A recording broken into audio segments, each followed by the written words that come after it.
Застывший водопад. Сегодня 21 марта.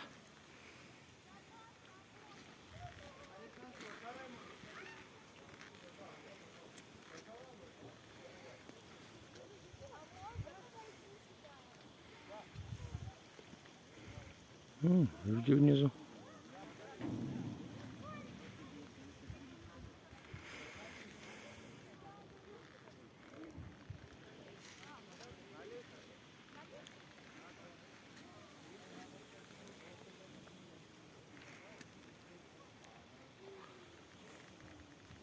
Здесь зиплайн.